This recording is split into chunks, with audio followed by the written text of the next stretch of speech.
मिर्ज़ा जरमी कहता है वो इब्राहीम अलैहिस्सलाम के लिए एक ही मरतबा आग जो है वो ठंडी हुई थी। वो इब्राहीम अलैहिस्सलाम के लिए एक ही दफा आग ठंडी हुई है, उसके बाद सहाबा कराम भी रोमन अंपायर की बैटलफील्ड्स के अंदर तेल के कड़ाओं में शहीद हुए हैं, डाल के रोस्ट किया गया उन्हें।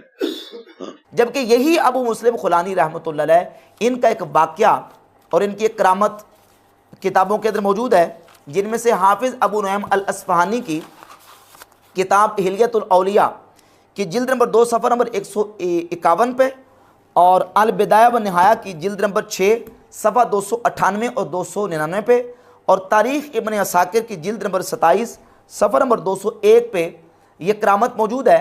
और ये करामत खुलफ़ाए राशिदीन सैयदना अबू बकर सिद्दीक़ रज़ी अल्लाह तआला के दौर में ज़ाहिर हुई, जब अबू मुस्लिम खुलानी रहमतुल्लाह को यमन के अंदर असवद अंसी ने जब नबूवत का दावा किया तो इनको अपने पास बुलाया और पास बुला के कहा कि मेरा कलमा पढ़ो, यानी मुझे नबी मान लो। तो अबू मुस्लिम खुलानी रहमतुल्लाह अलैह ने उसका कलमा पढ़ने से इनकार कर दिया। असवद अंसी ने गुस्से होके, नाराज़ होके, उसने गज़ब में आके एक बहुत बड़ी आग जलाई और आग जला के अबू मुस्लिम खुलानी रहमतुल्लाह अलैह को आग में डाल दिया। ये 3 किताबों के रेफरेंस में पेश कर रहा हूँ, हिलियतुल औलिया इब्न असाकिर के अंदर और अल बिदाया व निहाया के अंदर ये मौजूद है कि जब इनको आग में डाला गया तो अल्लाह रब्बुल इज़्ज़त ने आग को इनके लिए गुलजार फरमा दिया। आग ठंडी हो गई और अल्लाह ने इनके जिस्म को सलामत रखा। फिर ये यमन से चले मदीना शरीफ पहुँचे। नबी पाक अलैहिस्सलाम का विसाल अक़दस हो चुका था, अबू बकर सिद्दीक़ रज़ी अल्लाह तआला खलीफा बन चुके थे और जाके इन्होंने अपनी सवारी को मस्जिद नबी के दरवाज़े पर बांधा और इन्होंने नमाज़ पढ़नी शुरू की। हज़रत उमर रज़ी अल्लाह तआला ने इनको नमाज़ पढ़ते देखा, करीब आए तो पूछा मिन ऐन रजुल, ए शख्स कहाँ से आए हो? काला मिनल यमन। तो अबू मुस्लिम खुलानी ने कहा मैं यमन से आया हूँ।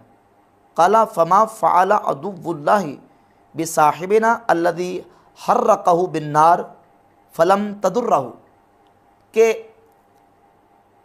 अल्लाह के दुश्मन असवद अंसी ने हमारे साहिब के साथ क्या किया कि जिनके लिए उसने आग जलाई और आग उनको कोई नुकसान ना पहुंचा सकी। काला ज़ाका अब्दुल्लाह इब्न सौब नशत्तु कबिल्लाहि अंता हुआ।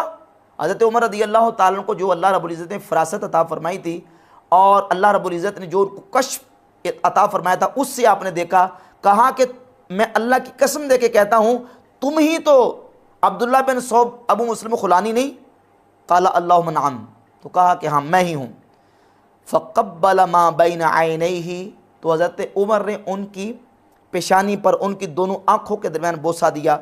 सुम्मा जाअ बिही हत्ता अजलसहु बैनहु बैन अबी बकर, फिर अबू मुस्लिम खुलानी को ले गए और अबू बकर सिद्दीक़ और अपने दरमियान उनको बैठाया और बिठा के हज़रत उमर रज़ी अल्लाह तआला ने अबू मुस्लिम खुलानी के लिए कहा कि उस ज़ात के लिए तमाम खूबियाँ जिसने मुझे दुनिया से फौत होने से पहले उम्मत मोहम्मदिया के उस फ़र्द की ज़ियारत कराई, उसको दिखा दिया जिसके साथ वो किया गया जो खलीलुर रहमान इब्राहीम अलैहिस्सलाम के साथ किया गया। यानी इब्राहीम अलैहिस्सलाम को आग में डाला गया, अल्लाह ने उनके लिए आग को ठंडा फरमा दिया और ये इब्राहीम अलैहिस्सलाम का मौइज़ा था। अबू मुस्लिम खुलानी रहमहुल्लाह अब्दुल्ला बिन सौब, उनके लिए भी आग जलाई गई, आग में डाला गया, लेकिन अल्लाह रब्बुल इज़्ज़त ने उनको आग से सलामत रखा और अल्लाह रब्बुल इज़्ज़त ने उनके लिए आग को गुलजार फरमा दिया। ये अबू मुस्लिम खुलानी रहमतुल्लाह की करामत है। मिर्ज़ा कहता है वो आग इब्राहीम अलैहिस्सलाम के लिए एक ही दफ़ा ठंडी हुई थी, तो यहाँ तो अबू मुस्लिम खुलानी के लिए ठंडी हो रही है। और हाफिज़ इब्न कसीर ने इसको नबी करीम अलैहिस्सलाम का मौइज़ा शुमार किया है, क्योंकि अबू मुस्लिम खुलानी को यह करामत नबी पाक अलैहिस्सलाम की शरीयत की इत्तिबा की बरकत से मिली है।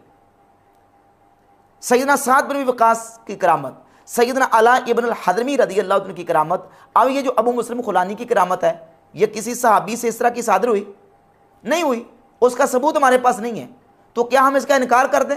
मुहद्दिसीन ने माना, इब्न तैमिया जैसे लोगों ने इसको माना, इब्न उसैमीन जैसे लोगों ने, और वहाबिया के काबिरीन ने इन करामात को माना है। इब्न कसीर तस्लीम कर रहे हैं कि ये रसूलुल्लाह सल्लल्लाहु अलैहि वसल्लम का मौइज़ा है।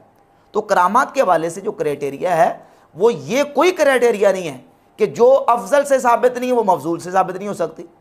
इस तरह तो फिर सही हदीस का इनकार करना लाजिम आएगा। हम देखेंगे कि वो करामत, वो वाक़या कुरान व सुन्नत के, कुरान व हदीस के सरी खिलाफ तो नहीं। अगर वो कुरान व हदीस के सरी खिलाफ नहीं है और वो साबित है और मुहक्कक है, तो सिर्फ अपने अकली टकोसले और अपने अकली अटकल पच्चू और अपनी जो नाम नहाद लॉजिक है उसकी वजह से औलिया अल्लाह की करामात का इनकार करना यह अहले हक का शेवा नहीं है, बल्कि अहले सुन्नत व जमात औलिया अल्लाह की करामात को मानते हैं और उस पर हमारा ईमान है।